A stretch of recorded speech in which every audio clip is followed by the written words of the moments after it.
Hey guys and girls, back with a few more products.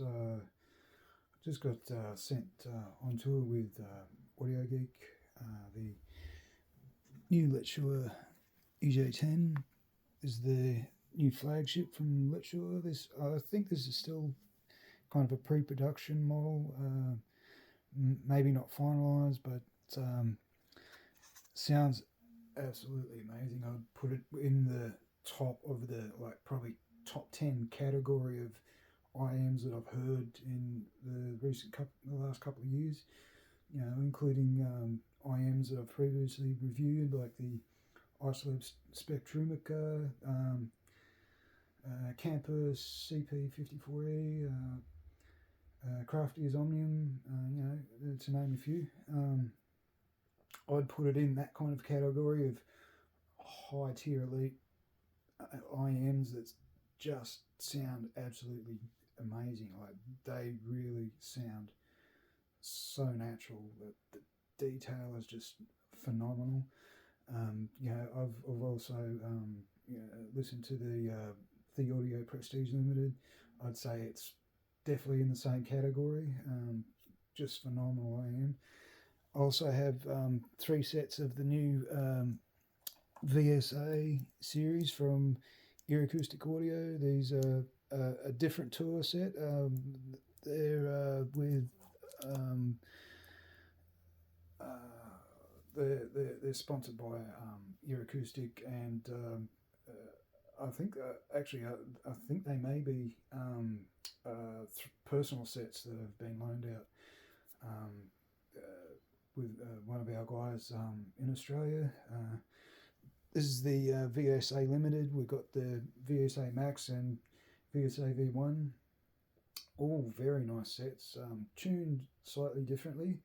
The VSA Max, the VSA Limited, that's got somewhat of a little bit of a V sounding type of signature. It's got really nice bass, maybe slightly elevated with a slightly tilted, upper mids and treble, but still very natural.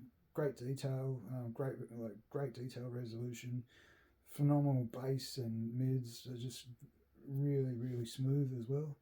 Really, really like that set. That's a single dynamic driver. It's easily one of the best sounding single DDs I've heard. Period. Like, not just in Chi-Fi, but any single DDs that I've heard. Including some of the IE900 and like the Meze Alba. I've heard like the Final Audio A8000. I'd say it stands within that kind of a league. It's very resolving, but it is also a very smooth IM, which I really, really like. You get all that detail with a very smooth and balanced signature with very nice bass. Also have I was also sent the Burson V7 Vivid opamps by Burson through a contact on Headfi. I've done a review on them on Headfi if you want to have a look at it. They're great little opamps. They boosted the output of the little Bear B4X that I've got. I can legitimately run planars on that little amp now. It's got so much more power, and it just sounds so clear and so clean, like so clean. They're absolutely amazing little op amps. And thanks to Burson for sending those out for review. I also recently bought a pair of the Audi's LCD2C. I got them on eBay. Just wanted to kind of upgrade my collection a bit here and there. I've also recently bought the FiO K11 R2R DAC and R2R DAC amp headphone amplifier. It's a great unit. Also, recently bought the Ship Magni Heresy as well. That's now part of my desktop unit. And I have tested out a lot of these IEMs and the LCD2C on various different bits of gear. Also recently bought the FiO BTR7. It's now on sale for around about 120 Australian, or I think just over 60, 65, maybe 70 US dollars. It has come down quite a bit in price. I think it's still worth picking up if you're in the market for that sort of thing. I picked it up because I've had my XGO XP2 balance for about almost 3 years now, and it still works absolutely perfectly. I wanted to have another device just in case one day it did maybe die on me, and I got it for about 130 Australian. It has come down about another $10 since then, so it's around about 120 Australian now, or just under. And also have the FiO BTR11. I mean, they're only like 20-30 bucks Australian, like $15 US. They're handy just to have around. They're just a very simple little Bluetooth DAC. Nothing special, but it is just good to have around because it's light. It's you can clip it onto your shirt. You don't even feel it there. And that's basically what I've been up to lately. Like I was saying, the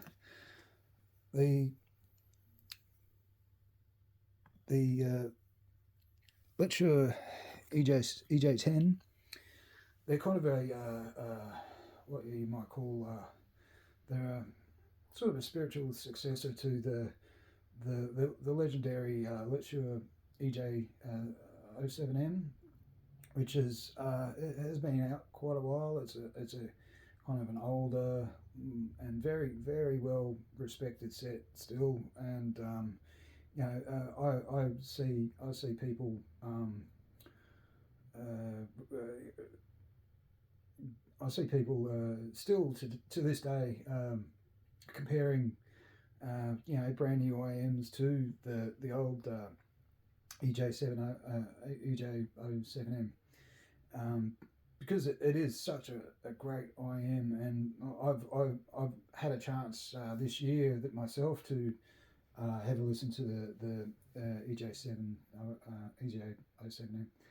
and I can confirm it. Like for its age, I think it's been out about maybe 4 or 5 years now. I'm not really sure. It might have even came out a little bit before that. May have been out since around about 2018. I can't remember, but it has been out a while, and I think it still holds up today. And I actually liked it a little more than the Moondrop variations. I thought it sounded just a little better than the Moondrop variations. A little cleaner and a little more detailed. I think it just sounded a little bit cleaner. Like the variations, I don't know. I don't think it's aged well. I think it sounds just a little bit veiled compared to the EJ07M, and the EJ10 I think is a very, very good successor to the legendary EJ07M, and it really brings that level of flagship detail that you expect from a high-end unit, because they're a $2,300 US set, and I think they really do bring that level of detail that you'd expect from that kind of price range. And like I said, I'd put it in the realm of IEMs like uh, the Craft Omnium and the Isope Spectrumica, which are multi-kilowatt sets as well, and others like the Campers, the CP54E, um, and the Theo Prestige Limited.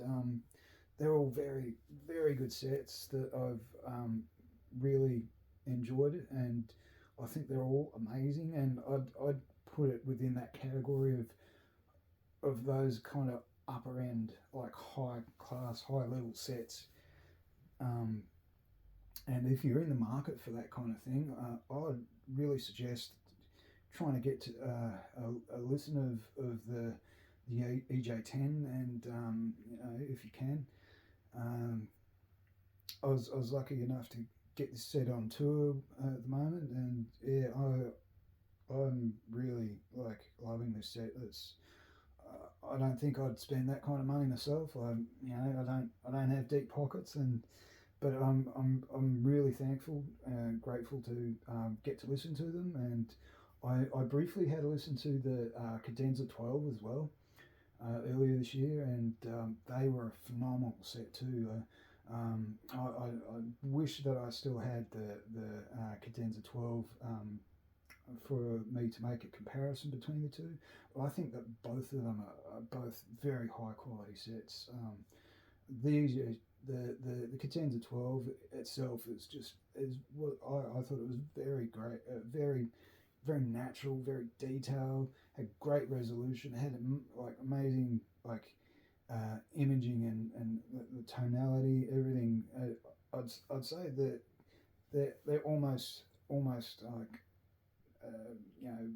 equals as far as that is concerned with like your high end, high level of detail that you get from those kind of sets, and I I think the EJ10 is going to be really worth a listen if you're in the market for that kind of thing, and you don't really you might be looking at other sets like your 64 audio or your 7th acoustics, Supernova, that sort of thing. They're they're within that kind of a price range of sets like that, but it's just another option, I think, for people to look at in terms of it comes with an amazing package. It's got a beautiful case, great package. It's got a modular cable. It's got a good weight to it as well. It's in I think it was a zinc alloy shell, something like that. Like I said, I'm not sure this is the final product. It is a tour set, which is I believe a pre-production set. So I'm not sure whether this is going to be the same as what you're going to get in the retail market, but I think it's going to be pretty close. It's I'd say it's going to be out on the market pretty soon, because usually these type of sets, they make the rounds maybe a month or two before they release, so it's probably not far off being released. So yeah, keep an eye out for the EJ10, because it is really a phenomenal set. Anyway, thanks again for watching, and hopefully I'll be back with some more reviews soon. I have I actually have an older one of the first runs of the Earacoustic audio, the VSA, one of more on the budget line of the not VSA, SPA. Sorry, I have the Earacoustic audio SPA incoming. It's a single DD, which I purchased on AliExpress myself, just because I've really liked what I've heard so far in the kind of higher and middle end kind of price range. these run between say like about 250 to down lower around about I think the V1 I think is around about 60 70 odd dollar range, 70 $80 range. And so the SPA it's basically your entry level into the SPA range. It's the cheapest of the SPAs. It's I think it was around about $35. So yeah, I'll have that in pretty soon. And yeah, I just wanted to see because it has a very similar build quality to the V1. It's got basically the same shell, and so I just wanted to do a little comparison while I have the VSA sets and see whether I'd recommend the more affordable SPA set that's it's what do they call it? It's basically the entry level into the SPA sets from Earacoustic Audio. So I think it has great value in its build quality. Because it is basically the same shell that you get in the VSA V1, but it's almost half the price. So yeah, I think I'll have a listen to that and see whether I'd personally recommend it. And because there's a lot of sets in that sort of $35 price range that don't look quite as nice, and they're full metal, full aluminum, cast aluminum, CNC. I'm not sure, but they're a beautiful shell, like just stunning shell, and they're very comfortable. So yeah, I think it's going to be a great value set, and I just wanted to try it for myself. So anyway, thanks for watching, and hopefully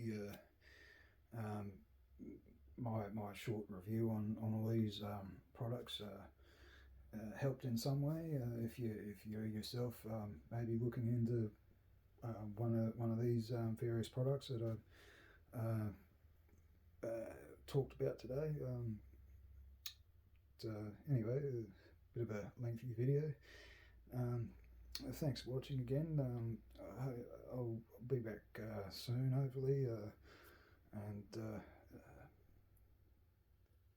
as always, have a great week, and I'll see you soon.